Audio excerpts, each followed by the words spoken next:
वो चंद लोग जिन्होंने दज्जाल से मुलाकात की, वो लोग इस जजीरे पर कैसे पहुंचे? क्या आज भी कुछ लोग से राब्ते में हैं? वो पूरा जजीरा कहाँ है? आज गूगल मैप में ये जजीरा दिखाई क्यों नहीं देता? हम इस वीडियो में इन तमाम सवालात के जवाबात जानेंगे।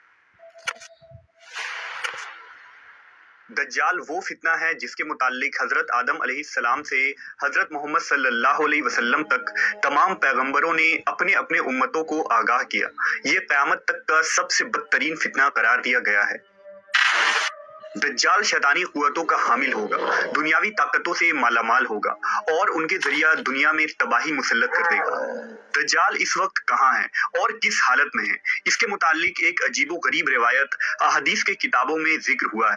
लिहाजा हजरत फातिमा बिनते कैस से रिवायत है कि एक दफा रसूलुल्लाह सल्लल्लाहु अलैहि वसल्लम नमाज के बाद मिंबर पर तशरीफ लाए और फरमाया कि तमीमदारी पहले नसरानी आदमी थे, वो आए और मुसलमान हो गए और मुझसे एक किस्सा बयान किया है जिससे तुमको मेरे उस बयान की तस्दीक हो जाएगी जो मैंने कभी दज्जाल के मुतालिक तुम्हारे सामने जिक्र किया था। तमीमदारी ने बताया कि वो एक बड़ी कश्ती पर सवार हुए जिस पर समुंदर में सफर किया जाता है और उनके साथ कबीला लखम और जज्जाम के 30 आदमी और थे। समुंदर का तूफान 1 माह तक उनका तमाशा बनाता रहा। आखिरकार समुद्री सफर के दौरान मगरिब के जानिब एक जजीरे पर उनकी नजर पड़ी जिसको देखकर वो बहुत मसरूर हुए और छोटी कश्तियों में बैठकर उस जजीरे पर उतर गए। जब वो उस जजीरे पर गए तो उन्हें जानवर की शक्ल का एक चीज नजर आया जिसके सारे जिस्म पर बाल ही बाल थे। लोगों ने उससे कहा, कमबख्त तू क्या बला है? वो बोला, मैं दज्जाल का जस्सासा यानी जासूस हूँ। उस गिरजे में चलो, वहाँ एक शख्स है जिसको तुम्हारा बड़ा इंतजार है। हम लपक कर उस गिरजे में पहुंचे तो हमने एक बड़ा कवि हैकल शख्स देखा कि उससे कबल हमने वैसा कोई शख्स नहीं देखा था। उसके हाथ गर्दन से मिलाकर और उसके पैर घुटनों से लेकर टखनों तक लोहे की जंजीरों से निहायत ही मजबूती से जकड़े हुए थे। हमने उसे कहा, तेरा नास हो, तू कौन है? वो बोला, तुमको मेरा पता लग ही गया, अब तुम बताओ तुम कौन लोग हो? उन्होंने कहा, हम अरब के बाशिंदे हैं, हम एक बड़ी कश्ती में सफर कर रहे थे, समुंदर में तूफान आया और 1 माह तक रहा, इसके बाद हम इस जजीरे में आ गए। उसने कहा, मुझे ये बता कि बैसान के खजूरों में फल आता है या नहीं? हमने कहा, हाँ आता है। उसने कहा, वो वक्त करीब है जब उसमें फल ना आएंगे। फिर उसने पूछा, अच्छा बहर तिब्रिया के मुतालिक बताओ, उसमें पानी है या नहीं? हमने कहा, बहुत है। उसने कहा, वो जमाना करीब है जबकि उसमें पानी ना रहेगा। फिर उसने पूछा, जगर के चश्मे के मुतालिक बताओ, उसमें पानी है या नहीं, और क्या उस बस्ती वाले उसके पानी से खेतों को सैराब करते हैं? हमने कहा, उसमें बहुत पानी है और लोग उसके पानी से खेतों को सैराब करते हैं। फिर उसने कहा, अच्छा नबी उम्मी का कुछ हाल सुना? हमने कहा, वो मक्का से हिजरत करके मदीना तशरीफ ले गए हैं। उसने पूछा, क्या अरब के लोगों ने उसके साथ जंग की है? हमने कहा, हाँ। उसने पूछा, अच्छा फिर क्या नतीजा रहा? हमने बताया कि वो अपने गिरदो नवाह पर गालिब आ चुके हैं और लोग उनकी इताअत कबूल कर चुके हैं। उसने कहा, सुन लो कि अरबों के हक में यही बेहतर था कि वो उनकी इताअत कर लें। और अब मैं तुमको अपने मुतालिक बताता हूँ, मैं मसीह दज्जाल हूँ और वो वक्त करीब है जबकि मुझको यहाँ से बाहर निकलने की इजाजत मिल जाएगी। मैं बाहर निकलकर तमाम जमीन पर घूमूंगा। 40 दिन के अंदर अंदर कोई बस्ती ऐसी न रहेगी जिसमें मैं दाखिल ना होऊंगा, सिवाय मक्का और मदीना के। उन दोनों मकामात में मेरा दाखिला ममनू है। नबी सल्लल्लाहु अलैहि वसल्लम ने अपना असा मुबारक मिंबर पर मार कर फरमाया, ये तैयबा है, ये तैयबा है। मैं तुमको यही बताया करता था, जान लो कि दज्जाल न शाम के समुंदर में है और ना ही यमन के समुंदर में, बल्कि वो मशरिक में है।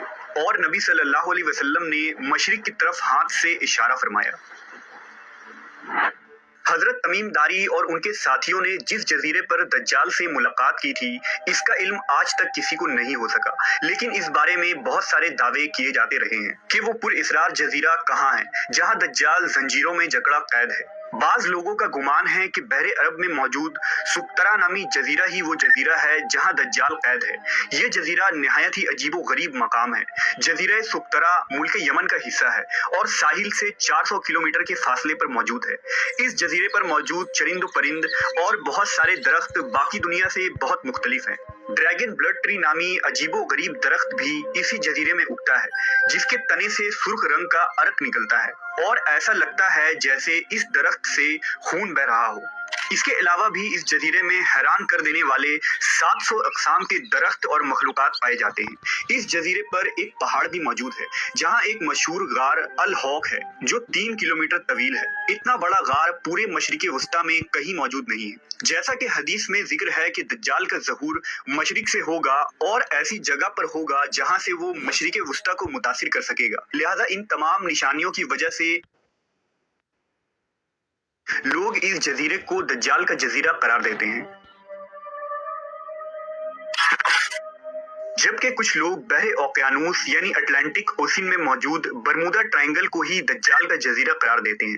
یہ وہ علاقہ ہے جہاں کمپس کام کرنا بند کر دیتے ہیں، وہاں جانے والے جہاز اور کشتیاں بھی واپس نہیں آتے اور یہاں بہت سارے حادثات رونما ہو چکے ہیں۔ برمودا ٹرائنگل میں پیرانارمل یعنی جنوں اور بھوتوں سے متعلق واقعات پیش آتے رہتے ہیں۔ اس علاقے میں اکثر سمندری طوفان آتے ہیں اور اونچی اونچی سمندری لہریں چلتی ہیں۔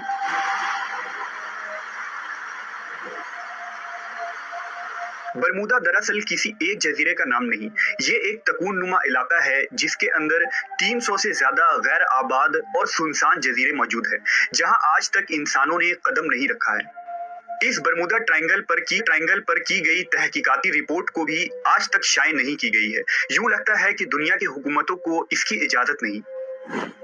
مشہور مصری محقق داؤد عیسیٰ کے مطابق برمودا تکون کا ایک بڑا حصہ دجال کے زیر استعمال ہے۔ اس نے باقاعدہ وہاں قلعے نما محل بنا رکھے ہیں جو تکون کی شکل میں موجود ہے۔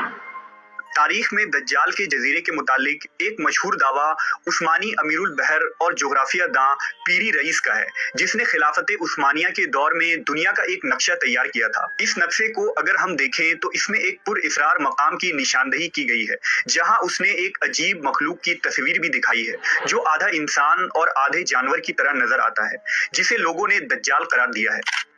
ترکی کے ایک مشہور مصنف قرسان برکان نے اپنی ایک کتاب میں لکھا ہے کہ دجال ایک جزیرے میں قید ہے جہاں سے وہ اپنے پیروکار یعنی امریکہ اور اسرائیل کو ہدایت دیتا ہے، اور امریکہ اور یہودیوں کی بحری جہازیں اس جزیرے تک جاتی ہیں جہاں وہ اس گرجے میں دجال سے ملاقات کرتے ہیں اور انہیں بتایا جاتا ہے کہ آگے کیا کرنا ہے۔